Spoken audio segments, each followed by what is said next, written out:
안녕하세요. 저는 서울 근교에 살고 있는 40대를 바라보고 있는 여자입니다. 저는 결혼 생활을 하는 동안 큰 아픔을 여러 번 겪게 되었는데요. 처음엔 갑자기 닥쳐온 불행으로 마지막엔 이혼을 결심하게 되는 아픔을 경험하고서 이혼까지 하게 되었네요. 그러면 제가 어떻게 이혼까지 하게 되었는지 한번 들어보실래요? 저와 남편은 20대 중반쯤에 소개팅으로 처음 만난 사이였어요. 첫 만남은 썩 좋진 않았어요. 아니, 좋지 않았다기보다 서로가 서로에게 마음이 없어 큰 인상을 남기지 않았다가 더 정확하겠네요. 그렇게 저흰 소개팅 자리에서 밥만 먹고 헤어진 후 서로를 잊고 살았어요. 그렇게 시간은 흘러 저흰 30대가 되었고 우연히 회사에서 다시 만나게 된 것이었죠. 그런데 참 이상한 일이 일어났어요. 단 한 번의 만남 이후 몇 년이 지나 다시 남편을 만났는데 언제 어디에서 소개팅한 남자였는지 딱 떠오르는 것이 아니겠어요?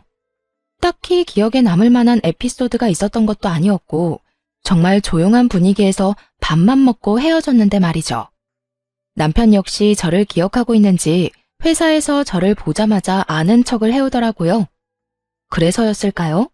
평소에 운명론을 믿지도 않던 저였는데 이상하리만큼 운명이란 단어가 제 뇌리에 꽂혀 물 흐르듯 자연스럽게 마음이 가기 시작하더니 정신을 차려보니 결혼까지 한 사이가 되었더군요. 그렇게 한 결혼, 마냥 행복하진 않았습니다. 전 3번의 유산을 경험하게 되었고 저와 남편은 점점 지쳐갔으니까요.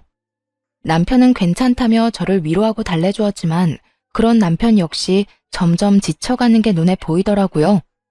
그렇게 실망에 실망을 더해가던 어느 날, 남편이 도저히 버틸 수가 없었는지 저에게 이런 말을 해오더라고요. 여보, 우리 이제 그만하자. 더는 임신 때문에 우리 행복까지 깎아먹는 짓 그만해. 나 당신이 점점 지쳐가는 모습 보는 게 너무 힘들어. 그러니까 우리 이제 우리 행복만을 위해서 살자. 그래도 될까? 사실 나도 너무 힘들어. 그런데 부모님들은 어떻게 해? 많이 기다리고 계시잖아. 일단은 비밀로 해. 괜한 스트레스 만들지 말자고. 시간이 지나면 부모님들도 포기하시겠지. 그리고 우리 인생 우리가 사는 거지. 부모님들이 살아주는 것도 아니잖아. 그러니까 그런 걱정하지 말고 당신은 앞으로 당신 생각만 해. 포기하고 싶은 순간이 한두 번이 아니었기에 남편의 말이 참 고맙기도 반갑기도 하더군요. 그날 이후 저와 남편은 계속 다녀왔던 병원도 가지 않고 그저 자연 임신을 기다리며 마음 편히 지내려고 노력했어요. 다시 한번 기회가 닿아 임신이 된다면 참 좋은 일이지만 그렇지 않다면 우리 둘만 행복하게 살자고요. 그렇게 2년이 지난 어느 날 저에게 다시 한번 기적이 찾아왔습니다. 네, 자연 임신이 된 것이었어요. 이번엔 무슨 일이 있어도 기적처럼 찾아온 생명을 지키고 싶었기에 전 임신 사실을 알자마자 회사까지 그만두고 몸조리에 힘썼어요. 이미 3번의 아픔으로 인해 잃었을 때 허망함과 절망감에서 오는 슬픔을 누구보다 잘 알던 남편과 저는 조심 또 조심하며 지내고 있는데 문제는 다른 곳에서 일어났습니다. 그건 다름 아닌 시모의 입이었어요. 시모는 임신 사실을 알린 순간부터 계속해서 부정적인 말을 저에게 쏟아내더라고요. 어머님, 저 임신이에요. 임신? 너 이 소식 없길래 애 없이 살려나 보다 했는데 그건 아니었나 보네. 그래, 이번엔 몇 달이나 있다가 또 유산하려고 그러니? 처음엔 제 두기를 의심했습니다. 이게 3번 유산한 며느리한테 할 말이라고 생각하시나요? 놀랍게도 시모는 저에게 이런 말을 했고 더 놀라운 것은 그 뒤로 이어진 시모의 말들이었어요. 어머님, 그게 무슨 말씀이세요? 어떻게 그런 말씀을 하실 수가 있으세요? 뭐 틀린 말 있니? 매번 임신만 하면 뭐해? 출산을 못하는데. 말 나온 김에 물어나 보자. 도대체 뭐가 문제이길래 임신만 했다 하면 유산을 하니? 다른 집 며느리들은 몇씩 잘 만났던데. 내 친구들은 며느리한테 이제 그만 좀 낳으라고 했다 그러더라. 그럴 때마다 내가 참 할 말이 없어서 내 아들 씨가 이상이 있을 리는 없고 네 몸이 문제겠지. 그러니까 요즘 며느리 들이기 전에 건강검진 싹 시켜서 데리고 온다고 그 난리들이지. 이렇게 하자 있는 물건인 줄 꿈에도 모르고. 시모는 저를 보고 하자 있는 물건이라고 하더군요. 그 순간 마음이 얼마나 울컥하는지 정말 어른만 아니라면 욕을 한 바가지 해주고 싶은 심정이었어요.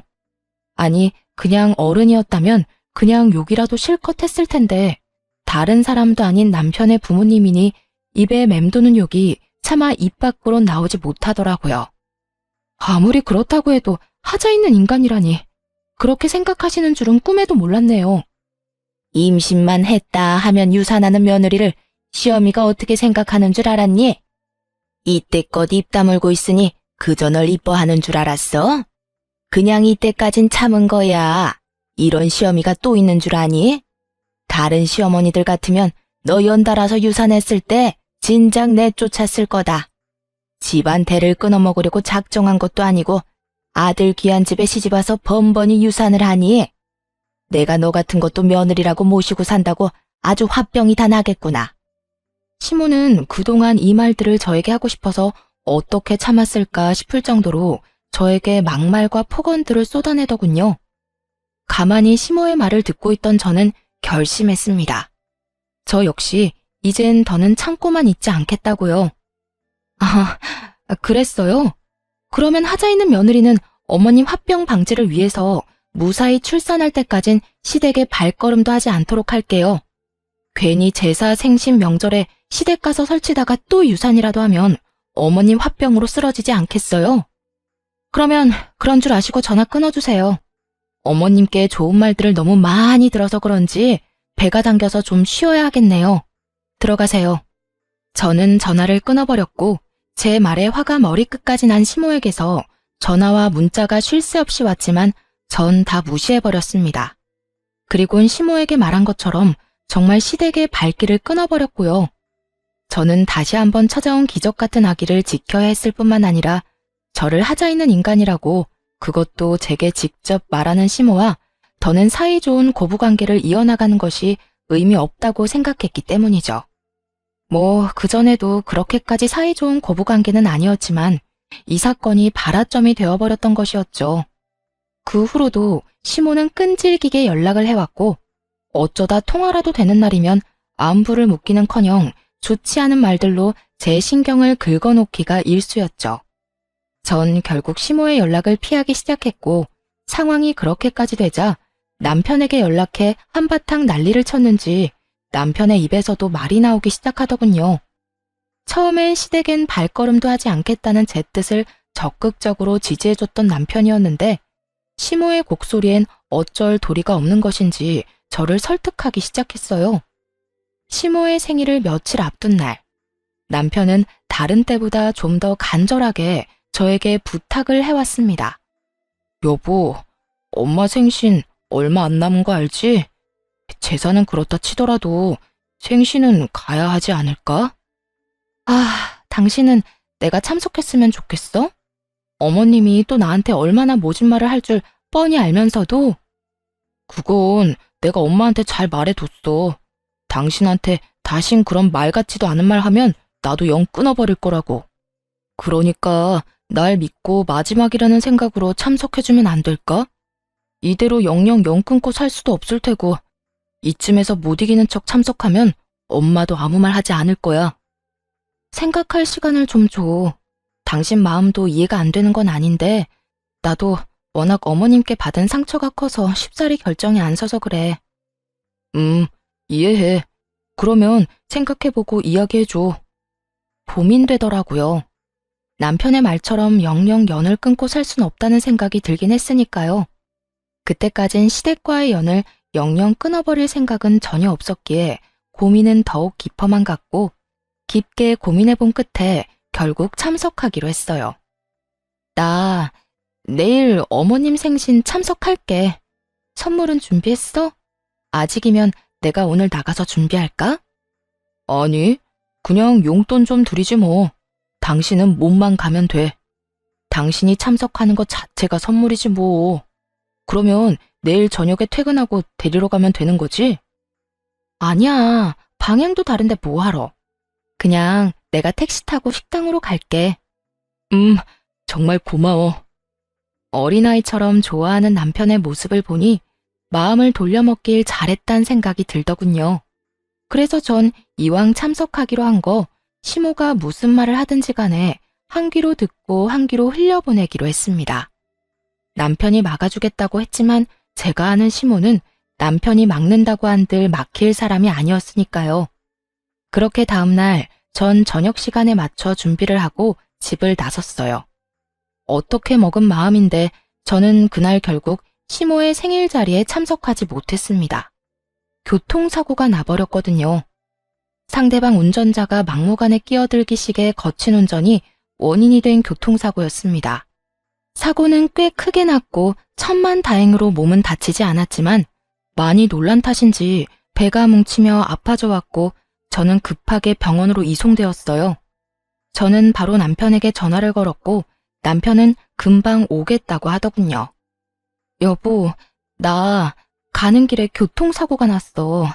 지금 구급차 타고 내가 다니던 병원으로 가고 있는데 나 너무 무서워. 배가 너무 아파. 잘못되면 어떡해? 뭐? 어쩌다가 많이 아파? 괜찮을 거야. 괜찮아. 일단 내가 지금 병원으로 갈 테니까 걱정하지 말고 가 있어. 내가 금방 갈게. 정신없이 병원에 도착해 진료를 받으니 다행히 많이 놀랐을 뿐 아기와 저는 괜찮다고 하더군요. 일단 너무 놀란 것 같으니 수액을 맞으며 진정도 할 겸 한숨 푹 자라고 하더군요. 저는 알겠다고 했고 혹시 모르니 입원을 해서 며칠 지켜보기로 했어요. 그렇게 전 입원을 하고 병실에서 수액을 맞으며 남편을 기다리다 잠이 들었습니다. 한참 잠을 자고 있는데 얼굴에 차가운 무언가가 확 뿌려지는 느낌이 들었어요. 전 화들짝 놀라 일어났고 그곳엔 얼굴까지 붉히며 씩씩거리는 시모와 그런 시모를 뜯어말리는 남편이 있더군요. 엄마, 갑자기 왜 그래? 왜 이 사람한테 커피를 들이붓냐고. 몰라서 물어? 이 고약한 것 좀 봐라. 시어머니 생신에 오기 싫어서 교통사고 났다고 거짓말하고 잠이나 꿀꿀 자는 꼴을 좀 보라고. 이 꼴을 보고도 내가 가만히 있으랴? 속이 부글부글 끓어서 속도시킬 겸 차가운 걸로 샀더니 이럴 줄 알았으면 뜨거운 커피를 살 걸 그랬어. 이 고약한 것 뜨거운 맛을 보여줬어야 했는데. 시모는 제가 교통사고가 났다는 것조차도 믿지 않는 것 같더라고요. 그저 제가 시모의 생일 자리에 참석하기 싫어 거짓말을 했다고 믿어 의심치 않는 듯 했어요. 거기에다 제 연락을 받은 남편이 식사 자리에서 뛰쳐나와 버렸으니 자신의 생일을 망친 것에 화가 단단히 나 보이기도 했고요. 화가 단단히 난 시모는 수액까지 맞으며 잠든 저를 보며 꾀병이라 생각해버렸고 그대로 제 얼굴에 들고 있던 아이스 아메리카노를 확 부어버린 것이었죠. 사람이 아무리 화가 나도 해도 되는 짓이 있고 안 되는 짓이 있지. 하물며 모든 것이 자신의 오해에서 비롯된 일인데 어떻게 이딴 짓을 할 수가 있을까 싶더군요. 거기에다 홀몸도 아닌 임산부에게요. 그래서 시모에게 한마디 쏟아내고 싶은데 입이 떨어지질 않더라고요. 시모가 무서워서였냐고요? 아니요, 전혀 무섭지 않았어요. 그저 너무 황당해서 말이 안 나오더라고요. 남편은 저를 닦아주며 시모에게 계속 화를 내고 있었고 시모는 남편의 말을 깡그리 무시한 채 끊임없이 저에게 욕을 쏟아내고 있었습니다. 그야말로 총체적 난국인 상황이었죠. 그렇게 차마 두 눈 뜨고 볼 수 없는 상황이 이어지고 있는 와중 시모는 아무 말도 하지 않고 눈만 껌뻑이고 있는 제가 또 불만이었는지 저에게 온갖 막말을 하며 제 머리를 향해 손을 뻗어왔습니다. 남편은 시모의 손을 꽉 잡은 채 저에게서 어떻게 해서든 떨어뜨려 놓으려 애쓰고 있었어요. 결국 남편의 힘에 시모는 떨어져 나갔지만 이미 늦은 일이었습니다. 시모가 떨어짐과 동시에 배가 익숙한 느낌으로 아파져 오더라고요. 직감적으로 알았던 것 같아요. 아, 또 유산이구나 하고요. 이런 저의 예상을 뒷받침하듯 침대 시트는 젖어갔고 급하게 의료진분들이 오셔 응급처치는 무사히 마쳤지만 전 결국 유산을 하고야 말았죠. 아기의 힘찬 태동을 느끼며 행복함에 울었던 것이 엊그제 같은데 아기가 저를 떠났다는 사실을 받아들일 수 없어 한동안 참 많이 힘들었습니다. 이런 상황에서도 사과 한마디 없는 시모의 태도에 전 더 큰 분노를 느끼고 있었죠. 남편은 그런 시모를 대신해 저에게 사과도 하고 어떻게 해서든 제 마음을 달래주려 노력했지만 그 어떤 말도 제 귀엔 들리지 않더라고요. 그렇다고 해서 남편에게 막대한다거나 막말을 하진 않았어요. 엄연히 따진다면 이 모든 일은 남편의 잘못이 아니라 시모의 잘못이기에 저의 슬픔과 분노를 M1 사람에게 풀고 싶지 않았기 때문이었죠. 이런 저도 남편에게 요구한 것은 있었습니다. 여보, 나 어머님 용서 못해. 어떻게 지켜낸 아기인데 어머님 때문에 하늘나라 보낸 거 나 살면서 두고두고 원망할 거야. 심지어 어머님 오해에서 비롯된 일들이니 난 더욱 어머님을 용서할 수 없어. 그럴 일도 없겠지만 만약 어머님이 갑자기 정신 차려서 무릎 꿇고 빈다고 해도 난 용서할 마음 없으니까 당신도 앞으론 나 설득할 생각 하지 마. 알겠어. 내가 진짜 미안하다. 내가 그날 엄마를 잘 보고 있었어야 했는데, 아니, 애초에 병원은 나 혼자 갔어야 했는데, 미안해. 아니야. 당신 입장 이해하고, 그날 병실에서도 당신이 어떻게 할 방도 없었다는 것도 이해해. 단지 난 이제 어머님은 보고 싶지도, 어머님 목소리도 듣고 싶지 않으니까, 앞으로 어떤 이유에서든 어머님이 나한테 연락하는 일은 없었으면 좋겠어. 당신이 중간에서 그 정도는 알아서 처리해 줄 수 있지? 알겠어. 그건 걱정하지 마. 정말 미안해. 남편은 알겠다고 하며 끝까지 진심 어린 사과를 해오더라고요. 남편도 많이 속상하고 슬플 텐데 제 앞에선 그런 내색 한번 하지 못하고 고개를 숙여야만 하는 남편이 때론 안쓰럽기도 하더군요. 전 그런 남편의 마음을 편하게 해주기 위해 남편을 향해 웃어주기도 하고 때론 남편에게 의지하는 모습을 보이기도 했습니다. 하지만 실상은 그저 혼자만의 아픔의 시간을 보내고 있었죠. 처음엔 주로 몸 회복의 시간을 보냈고 몸 회복이 되고 난 후부턴 남편과 여행을 다니며 마음 회복에 힘썼어요. 그렇게 1년이 지났을 무렵 남편과 전 결혼 이후 최고로 사이가 좋은 때를 보내고 있었습니다. 하지만 그런 시절도 잠시 남편의 퇴근이 점점 늦어지더군요. 그 당시 일이 바쁜 것도 사실이었고 진급도 앞두고 있던 시기이기도 했고요.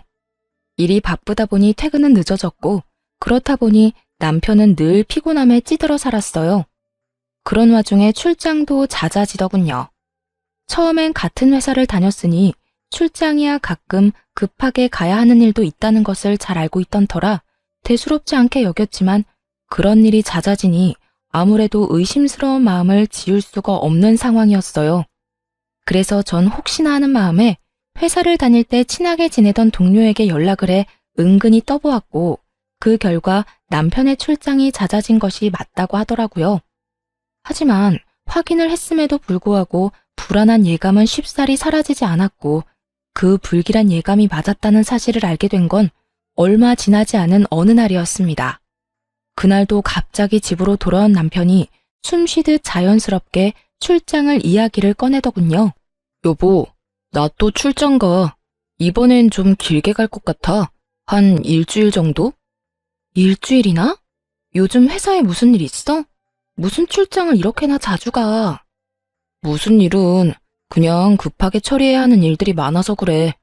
가서 일정 빨리 마무리하면 더 짧아질 순 있겠지만 스케줄상 아마 일주일 채워야 될 것 같긴 해. 그러니까 당신도 마음 편히 일주일이라고 생각하고 있어.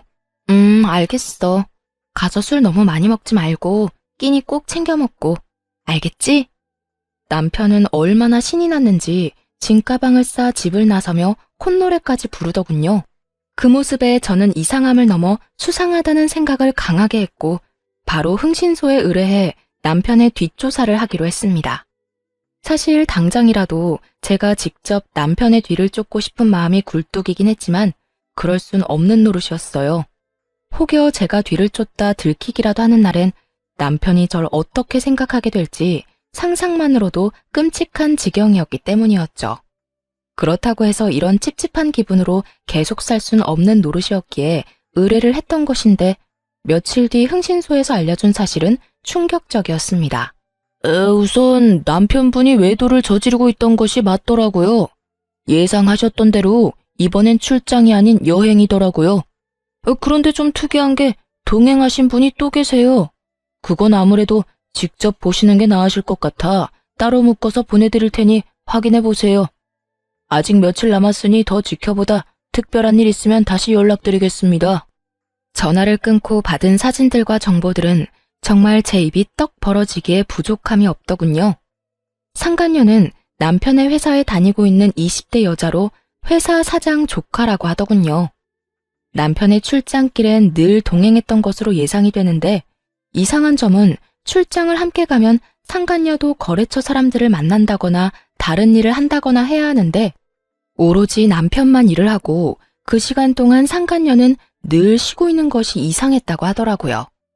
그래서 알아보니 남편이 출장을 갈 때마다 상간녀는 회사를 쉬고 남편을 따라 출장길을 함께 했던 것이었습니다. 아마 매번 남편과 함께 출장을 갈 방도가 없으니 그렇게 했던 것 같더라고요. 그러고 보니 떠오른 남편의 말이 있었어요. 이번에 우리 부서에 낙하산 들어왔어. 낙하산? 웬 낙하산? 사장 조카라는 여자애 하나가 들어왔는데 아무리 낙하산이라도 그렇지 일을 전혀 못하는 거 있지? 어떻게 기본 지식도 없는 핏덩이를 우리 부서에 넣을 수가 있어. 진짜 짜증나서 일할 맛 안 난다니까. 핏덩이라고 칭하며 욕을 해대더니 그 핏덩이와 외도나 저지르는 꼴이라니 정말 구역질이 다 나올 지경이더라고요. 거기에다 두 사람이 만난 시기 역시 참 충격적이었어요. 정확한 시기는 알 수 없으나 두 사람의 대화와 회사에 알아본 시기로 추측해보건대 적어도 몇 달은 되어 보인다고 하더라고요. 몇 달 전이라고 함은 남편과 한창 사이가 좋을 때로 저는 아무것도 모르고 남편에게 고마워하며 남편에 대한 애정을 키워나갈 때 남편은 외도나 저지르고 있었다니 정말 치가 떨려오더군요. 거기에다 정말 가관인 건 뭔지 아세요? 흥신소 직원분이 말했던 또 다른 동행인이 다름 아닌 시모였단 사실이었습니다. 상간녀와 다정히 팔짱을 끼고 있는 시모의 모습을 본 순간 정말 눈이 뒤집히는 게 어떤 느낌인지 알 것 같더라고요. 특히나 이번 출장길이 사실은 출장이 아닌 상간녀와 함께 시모를 모시고 간 여행길이란 걸 안 순간 세 사람이 어떤 추악한 계획을 세우고 있는지 훤히 다 보이더군요. 제가 누구 때문에 아기를 잃고 어떻게 그 힘들고 절망적인 순간들을 이겨냈는데 그런 제 뒤에서 남편과 시모는 이딴 짓거리나 저지르고 다녔다니 이혼을 해도 곱게 이혼을 할 수는 없는 노릇이었습니다. 일단 전 친하게 지내던 예전 회사 동료를 만나 사실을 말해주며 상간녀에 대해서 알아보기로 했습니다. 워낙 친하기도 하고 믿었던 친구라 숨김없이 모든 걸 털어놓게 되었죠. 너 얼굴이 왜 이래? 아직 몸이 안 좋은 거야? 아니, 몸은 완전히 회복됐는데 기가 막힐 일이 생겼어. 회사에 사장님 조카 다니고 있지? 그 여자애랑 내 남편이랑 바람 피우고 있더라. 그래서 오늘 너한테 만나자고 했어. 뭐? 지금 그 말이 사실이야? 어디 할 짓이 없어서 유부남을 건드려. 어쩐지 눈웃음 살살 치고 다니더라니. 와, 현욱 씨가 바람 피울 줄은 진짜 상상도 못했다. 아마 사장 조카라는 게 크게 한몫을 한 것 같더라. 처음엔 어린 핏덩이 낙하산이라고 하면서 싫어했었거든. 그런 인간이 왜 갑자기 사랑하는 마음이 생겼겠어? 어떻게 해서든 사장 조카 줄 잡고 성공하고 싶어서 그런 거 아니겠어? 아무래도 회사를 물려받는다는 소문이 돌고 있긴 하지. 그 소문 진짜야? 와, 너무 억울해서 말이 안 나오네. 이혼하면 그년이랑 하하호 잘 먹고 잘 살 거 아니야. 억울해서 미치겠다 정말. 그렇게 될 것 같으면 내가 이렇게 웃고 있겠어? 걱정하지 말고 넌 이혼 준비나 제대로 해. 내가 다 도와줄 테니까. 이렇듯 친구는 저에게 필요한 사실과 정보들을 다 알려주었고 마지막까지 저를 돕겠다고 해주었습니다. 그렇게 전 이혼 준비에 박차를 가했고 기다리던 남편의 여행이 끝나는 날 시모에게서 연락이 오더라고요. 기니 할 이야기 있으니 당장 시댁으로 오라는 말이었죠. 시모의 전화를 끊자마자 남편 역시 문자로 시댁에 먼저 가 있을 것이니 바로 오면 된다고 하더군요. 전 마음의 준비를 단단히 하고 시댁으로 향했죠. 오늘도 안 오면 어떻게 하나 했더니 뭐하고 성게야? 천장 안 무너지니 얼른 앉거라. 그래, 여보, 여기 앉아. 시모는 제 얼굴을 보는 것 자체가 짜증이 치밀어 오른다는 듯 저에게 신경질적으로 굴었고 남편은 저의 눈치를 살피고 있더군요. 저는 거실에 자리를 잡고 앉았고 제가 앉음과 동시에 남편과 시모가 준비한 말을 꺼내기 시작하더군요. 여보, 미안해. 내가 정말 당신한테 이러면 안 되는데 나 이제 당신 사랑 안 해. 우리 이혼하자. 그래, 나도 너 같은 며느리 더는 우리 집 가족으로 둘 생각 없다. 애를 못 낳으면 시댁에 자락이라도 하든가. 이건 뭐 며느리를 들인 건지 상전을 모신 건지. 이 와중에 위자료를 주기 싫어 애쓰는 두 사람의 모습을 보니 정말 화가 치솟더라고요. 거기에다 아기를 못 낳게 만든 사람이 누군데 저딴 말을 짓거릴 수가 있는 것인지 이해도 되지 않았고요. 애를 못 낳긴 했죠. 어머님 때문에요. 어머님이 그날 저한테 욕하면서 머리채만 잡지 않았더라도 지금쯤 우리 아기 걸음마 떼고 엄마 엄마 하면서 제 품에 안겨 있을 거예요. 이게 다 누구 때문인데 감히 그딴 말씀을 하세요? 아니, 얘가 생사람 잡네. 그게 어떻게 나 때문이니? 말은 똑바로 하려무나. 그렇게 떨어질 애였으면 어떻게 해서든 떨어졌을 게다. 네가 몸 관리 잘못해서 떨어져 버린 애를 왜 탓으로 돌리고 있는 게야? 그렇지 않아도 교통사고 나서 놀란 상태에서 다른 사람도 아니고 시어머니란 사람이 무식하게 잡아대는데 애가 어떻게 무사하겠어요? 어머님은 상식이란 게 없어요? 아님 양심이 없는 건가? 내 이년 말하는 꼴 좀 봐라. 하나만 봐도 열을 한다고. 네가 이때껏 날 어떻게 생각했다는 줄 알겠구나. 그러니 이날 이때껏 나한테 그딴 식으로 굴었겠지. 다 됐고 이혼하거라. 당장 여기에 도장 찍어. 시모의 이혼 강요는 점점 심해졌고 남편 놈은 그냥 구경꾼 마냥 보고만 있더라고요. 전 그런 두 사람에게 그간 모아뒀던 사진들을 던져주며 이렇게 말했습니다. 이혼? 그렇지 않아도 하려고 했어. 그런데 당신이 원하는 대로 깔끔한 이혼은 힘들 것 같은데 어쩌지? 보다시피 내가 알고 있는 게 너무나도 많아서 말이야. 외도 사실을 들켜버린 두 사람은 수상한 눈빛을 주고받더니 무언가 결심했다는 듯 고개를 끄덕이더라고요. 그리곤 이내 남편이 저를 바라보며 이렇게 말했어요.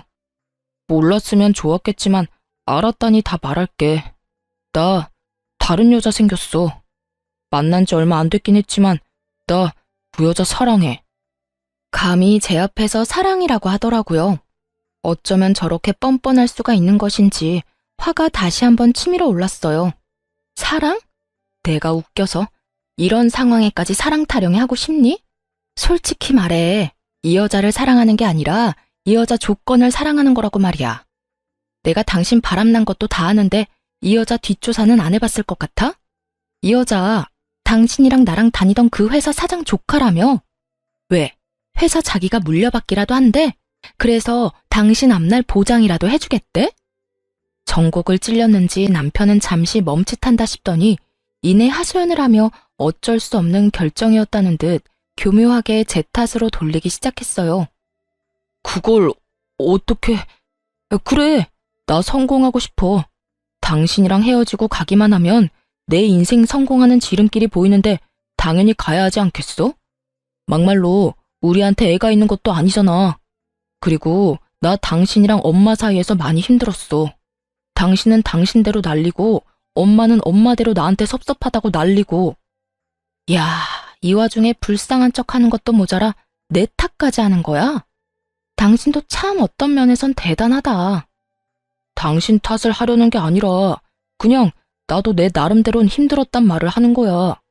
이해까진 바라지 않지만 그저 알아만 달라는 거라고. 알아달라는 자체가 뻔뻔한 짓이야. 알아? 그래서 그 여자는 당신 엄마 좋대? 그래서 여행까지 같이 갔나? 끝없이 몰아붙이는 저를 향해 남편은 될 대로 되라는 듯 짓거리며 마지막 합의안을 제시했어요. 그래, 그 여자는 남들이 친딸이냐고 오해할 만큼 우리 엄마랑 사이 좋더라. 엄마랑 잘 지내주니까 지내는 며칠 내내 나도 마음이 편했고. 그러니까 이혼해. 당신이 이혼만 해주면 지금 사는 집도 당신 명의로 해주고 위자료도 넉넉하게 챙겨줄게. 그러니까 조용히 이혼만 해. 이런 상황까지 미리 생각해 본 적이 있는 듯 남편 놈은 막힘없이 조건들을 줄줄이 읊어대고 있더라고요. 그 말을 듣고 있으니 나쁘지 않은 조건이라 생각했어요. 재산 분할을 해봤자 이 정도는 받지 못할 것이고 진정한 복수는 따로 남아있었으니까요. 이혼, 좋지. 그래, 하자 이혼. 나도 너 같은 거 데리고 살 생각도 없고 당신 엄마도 지긋지긋해. 집, 명의, 위자료, 약속 꼭 지켜. 앞으로 얼마나 행복하게 잘 사는지 내가 지켜볼 테니까. 그까짓 집이랑 푼돈 절대 안 떼먹을 테니까 서류 준비나 제대로 해놔. 바로 다 넘겨주고 이혼 도장 찍을 수 있게 말이야. 남편은 한시라도 빨리 이혼하고 싶다는 듯 저에게 당부 또 당부했고 시모 역시 당장이라도 동네 잔치라도 열 듯 기뻐하며 한마디 보태더라고요. 그래, 빠르면 빠를수록 좋으니 얼른 서둘러라 아들. 드디어 이혼하는구나. 이제 우리 아들 잘 될 일만 남았어. 전현이 네 앞길을 막고 있어 내가 늘 걱정이었는데 이젠 두 발 뻗고 자겠어. 시모는 귀가 찢어지게 앙칼진 목소리를 내며 웃었고 저 역시 그런 시모를 보며 웃음이 새어나왔지만 참고 또 참았습니다. 아직은 제가 웃을 때가 아니었으니까요. 다음 날부터 저와 남편은 이혼 절차를 밟기 시작했고 남편은 약속한 대로 집을 비롯해 그간 모았던 돈을 거의 다 저에게 위자료로 주었습니다. 그렇게 이혼을 한 후 저는 곧바로 상간녀 소송을 진행했고 상간녀에게도 위자료를 받고 끝낼 수 있었죠. 모든 일을 끝낸 후 이제 저에게 남은 것은 그저 기다리는 것뿐이었어요. 그리고 앞으로 일어날 일들을 그저 지켜만 보면 되는 상황이었죠. 얼마 지나지 않자 드디어 친구에게 연락이 왔고 전 가벼운 발걸음으로 전 남편의 회사로 갔습니다. 회사에 도착하니 난리통도 그런 난리통이 또 없더라고요. 상간녀는 친구에게 마구잡이로 화를 내고 있었고 남편은 망연자실한 얼굴로 두 사람을 보고 있었어요. 언니가 어떻게 나한테 이럴 수가 있어? 다른 사람도 아닌 언니가. 우리 가족이잖아. 친자매는 아니더라도 우리 가족이잖아. 그런 언니가 어떻게 이럴 수가 있냐고. 난 너 같은 동생 둔 적 없어. 아니, 네가 우리 아빠 회사 들먹이면서 유부남이랑 놀아나는 순간부터 넌 내 동생 아니었어. 그러니까 회사에서 난동 그만 부리고 짐이나 싸. 짐 쌀 정신 없으면 그냥 가도 되고. 대충 보니까 일을 하는 동 마는 동해서 그런지 중요한 짐도 없어 보이더라. 마지막 정으로 내가 다 쓰레기통에 버려줄 테니까 정 챙길 기분 아니면 그냥 가도 돼. 언니! 나 네 언니 아니라고 몇 번 말해. 얼른 꺼지지 못해? 제가 기다리던 진정한 복수는 이것이었습니다. 사실 저에게 도움을 주던 친구는 사장의 친딸이었던 것이었죠. 친구는 회사를 물려받을 생각이 전혀 없었던 터라 일단 회사에 입사해 적당히 일을 배우고 훗날 자신의 사업체를 차리는 것이 꿈이었다고 하더군요. 그래서 상간녀는 회사 내에 친딸을 제외한 사장님의 핏줄은 자신뿐이니 무조건 자신이 회사를 물려받을 것이라 확신했고요. 내부 분위기 역시 물려주는 분위기로 기울어진 상태였다고 하더군요.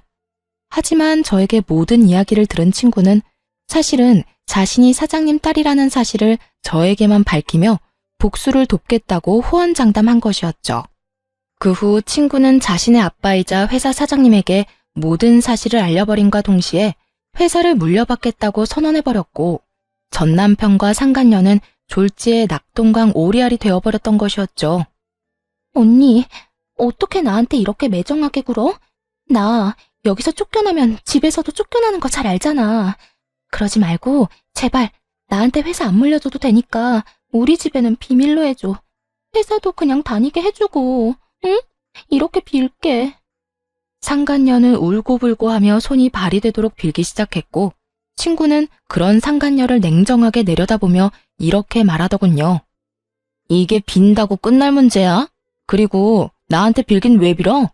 네가 정말로 잘못한 사람은 따로 있는데 네가 정말 그 남자를 사랑했든 말든 내 알 바 아니고 관심도 없는데 인생 그렇게 살지 마. 너 그렇게 남 눈에 눈물 나게 하면 네 눈엔 피눈물 나는 법이야. 알겠어. 알겠다고.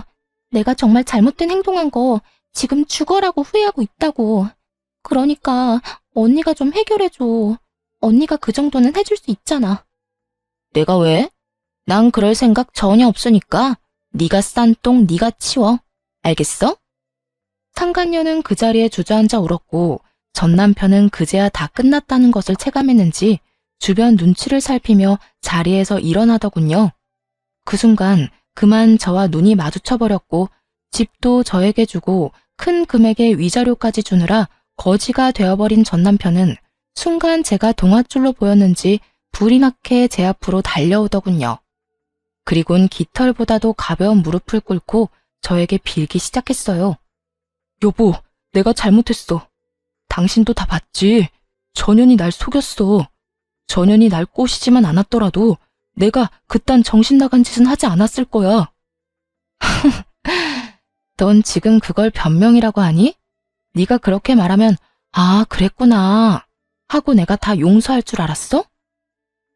그게 아니라 난 그냥 내 상황이 그렇다고 알려주고 싶어서 그랬어.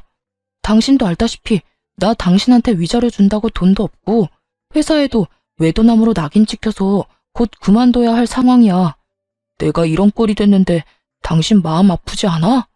당신 그래도 날 사랑했었잖아.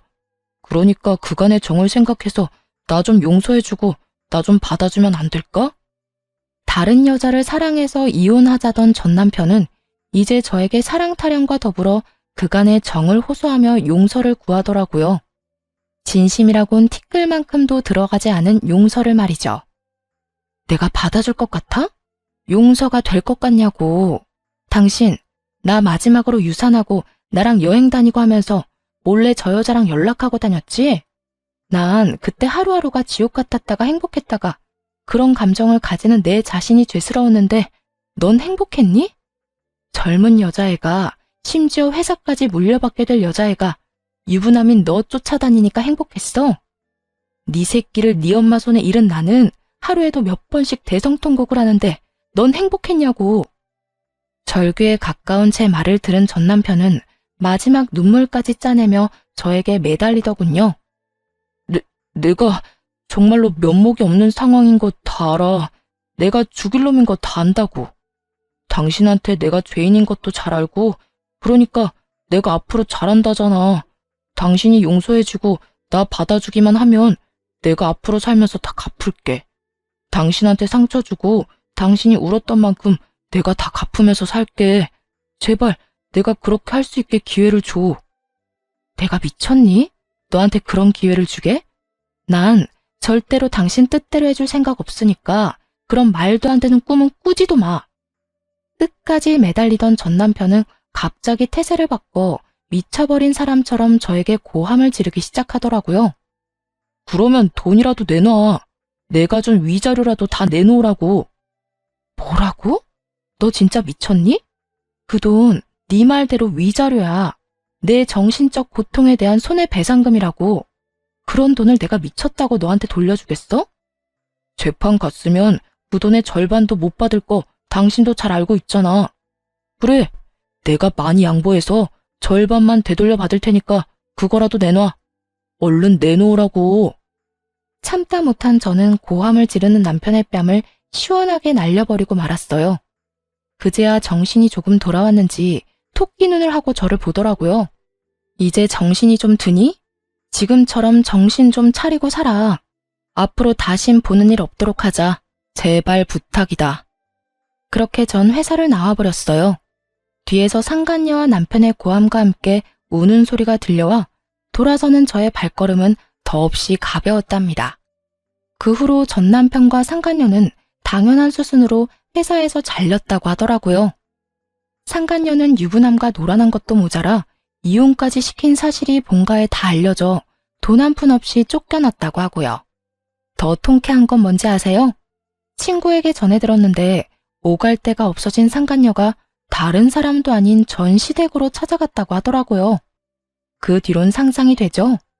성질 하나 끝내주는 전시모가 짐까지 싸들고 온 상간녀의 머리채를 잡아 흔들며 내 아들 신세 망친 나쁜 년이라며 있는 욕 없는 욕을 다 했다고 하더군요. 걔도 참 웃기지 않니? 내가 자기 편이라도 들어줄 줄 알았는지 나한테 전화해서 울고불고 하며 하소연하는데 내가 기가 막혀서 난 그런 애랑 핏줄로 엮인 사실 자체가 부끄러운 사람이라고. 그나저나 너 진짜 이혼 잘했다 싶더라. 그딴 시모 밑에서 그 세월을 어떻게 버티고 살았어? 듣기만 해도 성질 대단하다 싶던데. 어떤 면에선 전 남편한테 고맙기도 해. 그놈이 바람 피워줘서 이혼할 거라 마음먹을 수 있었으니까 말이야. 아니었으면 난 지금까지 그놈의 사랑 타령하면서 그 집에서 온갖 스트레스 다 받아가면서 살고 있었겠지. 뭐 그렇게 생각하면 그렇기도 하네. 하여튼 너 계속 쉴 거야? 우리 회사 지금 비상인 거 알지? 와서 일 좀 안 할래? 복직하란 말이야. 넌 이 전 남편 일 집에서 도와주고 있었던 거 다 알고 있어. 그 아까운 실력 썩히지 말고 일 좀 해. 출근하는 게 좀 그러면 집에서 해도 되니까 잘 생각해봐. 아니, 생각하지 말고 그냥 무조건 해줘. 복수를 도와준 것만으로도 참 고마운데 이렇듯 친구는 제 앞날까지 도와주더라고요. 경력 단절인 제가 취업이 힘든 건 당연한 현실이었고 그렇다고 가게를 차릴 성격도 못 되는 걸 잘 아는 친구의 배려였죠. 전 친구에게 다시 한번 도움을 받기로 했고 그 후론 외주 일을 받아 일을 하게 되었어요. 외주라고 하기엔 출퇴근하는 직원과 다름없는 복지를 받는 터라 제 생활은 아주 만족스럽답니다. 특히 친구가 말했듯이 전 남편이 진행하던 일을 제가 마무리하며 그 공을 크게 인정받기도 했어요. 사실 전 남편의 일을 집에서 제가 도왔던 터라 크게 힘들진 않았는데 생각보다 더 큰 보상을 받게 되어 민망할 때도 있긴 하답니다. 전 여전히 만나는 사람 없이 혼자만의 삶을 만족하며 지내고 있습니다. 주변에서 소개를 해준다고들 하지만 혼자만의 삶에 워낙 만족하기에 다시 누군가를 만나고 싶은 생각이 전혀 없는 상태예요. 정확히는 내가 아닌 다른 사람에게 맞춰 사는 것도 싫고 내 감정보다 상대방의 감정에 더 신경을 쓰는 삶을 더는 살고 싶지 않다는 표현이 정확하겠네요. 앞으로도 전 가고 싶은 곳엔 언제든지 훌쩍 떠나는 여행을 즐기고 하고 싶은 일은 마음껏 하며 만나고 싶은 사람은 눈치를 보지 않고 만나는 인생을 즐겨보려고 합니다. 이로써 제 사연은 끝이 났네요. 어떠셨나요? 다들 욕들 좀 하셨나요? 전 사연을 들으며 울기도 많이 울지만 빨리 이혼하지 왜 참고만 있냐고 욕을 할 때도 많거든요. 저 역시 그 상황에 이혼은 하지 못하고 끝까지 남편과 살았던 경험이 있음에도 불구하고요. 사실 마지막 유산을 하고 난 후 이혼을 생각하지 않은 것은 아니었어요. 전 남편은 아무 잘못도 하지 않았다고 하지만 그런 전 남편과 함께 살다 보면 제가 아무리 싫다고 하며 연을 끊고서라도 언젠가는 다시 만나게 될 사람이 전 시모였으니까요. 하지만 그 당시엔 전 남편에게 마음이 남았던 터라 그대로 이혼까지 하게 되면 후회가 남을 것 같더라고요. 결과적으론 더 큰 배신감을 맛보고 이혼을 하긴 했지만 그랬기에 저에겐 미련은 없습니다. 그랬기에 지금 삶이 행복하며 지금껏 느껴왔던 만족감과는 비교도 되지 않을 만큼의 만족하는 삶을 살고 있기도 하고요. 그러니 저와 비슷한 이유로 이혼을 고민하시는 모든 분들이 있으시다면 고민은 길게, 결정은 빠르고 단호하게 내리시길 바라봅니다. 더불어 저에겐 아프고 깊은 상처인 제 사연을 듣고 조금이나마 다른 사람의 결정에 도움이 되길 바라기도 하고요. 그러면 이만 저는 물러가 볼게요. 저의 긴 사연 함께 해주셔서 감사합니다. 다들 행복하세요.